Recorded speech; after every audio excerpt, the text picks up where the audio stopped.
যে তুষারপাতের কারণে প্রতি বছর হাজার হাজার মানুষ পাহাড়ে ছুটে যান, সেই সাদা বরফই এবার হিমাচল প্রদেশের কান্নার রোল তুলেছে।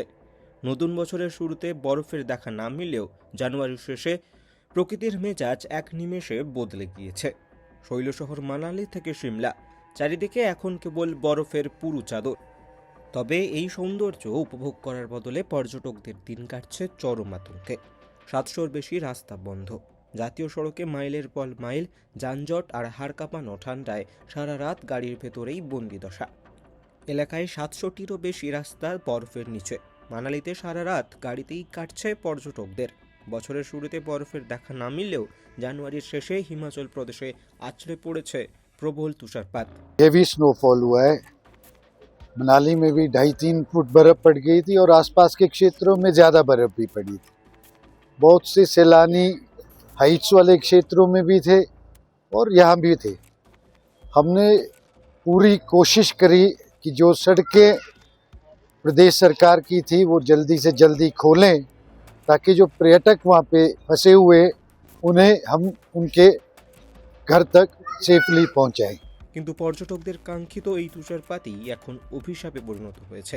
গত কয়েকদিনের টানা তুষারপাতে বিপর্যস্ত পাহাড়ি জনজীবন। কয়েক হাজার পর্যটকদের বর্তমান শৈল শহরগুলিতে আটকে পড়েছেন। মানালিতে হোটেল অমিল, গাড়িতেই রাত কাটছে পর্যটকদের। পাঞ্জাব, হরিয়ানা, দিল্লি ও চণ্ডীগড় থেকে সপ্তাহান্তে পর্যটকদের ঢল নেমেছে মানালি ও সিমলায়। তুষারপাতের জেরে মানালির 100% হোটেলই এখন পূর্ণ। হোটেল না পেয়ে অনেক পর্যটক বাধ্য হয়ে কুলু বা কুফরির দিকে রওনা দিচ্ছেন। তবে যানজট পরিস্থিতি এতটাই ভয়াবহ যে কোঠি থেকে মানালি যাওয়ার মাত্র 8 কিলোমিটার রাস্তা মাইলের পর মাইল গাড়ির লাইন লেগেছে। বহু পর্যটককে হাড় কাঁপানো ঠান্ডায় সারা রাত গাড়ির ভেতরেই বসে থাকতে হচ্ছে। বরফে ঢাকা 700 রাস্তা বিচ্ছিন্ন। কিন্নৌর, সিমলা রাজ্য বিপর্যয় মোকাবিলা দপ্তর অনুযায়ী তুষারপাতের কারণে হিমাচল জুড়ে 700টি রাস্তা বর্তমানে বন্ধ। তার মধ্যে 3 এবং 105 নম্বর জাতীয় সড়কও রয়েছে। নারকান্ডা, জুব্বল, রহরু ও চৌপল বর্তমানে বাকি রাজ্য থেকে প্রায় বিচ্ছিন্ন। অন্যদিকে কাংড়া, সোলাল ও হামিরপুরের মতো নিচু এলাকায় ঘন কুয়াশা সতর্কতা জারি করা হয়েছে। বাধ্য হয়ে হাঁটা পথ আর হাঁকাছোয়া ট্যাক্সি ভাড়া যানজটে অতিষ্ঠ হয়ে দিল্লি থেকে আসা অক্ষয় নামে এক পর্যটক জানান, 3 ঘন্টা আটকে থাকার পর 7 কিলোমিটার পথ হেঁটেই মানালি পৌঁছান তিনি। এর মাঝেই দোষর রয়েছে বিদ্যুৎ বিভ্রাট। অন্যদিকে ট্যাক্সি চালকদের বিরুদ্ধে চরম অমানবিকতার অভিযোগ তুলেছেন পর্যটকরা। 20 কিলোমিটার দূরত্বের জন্য কোথাও 10 থেকে 15,000 টাকা ভাড়া চাওয়া হচ্ছে।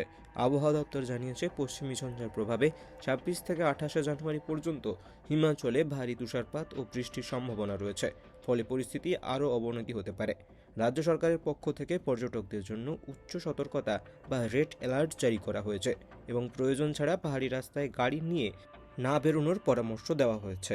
यूपी बुलंदशहर से आया हूँ और मैं परसों यहाँ पे आया हुआ था।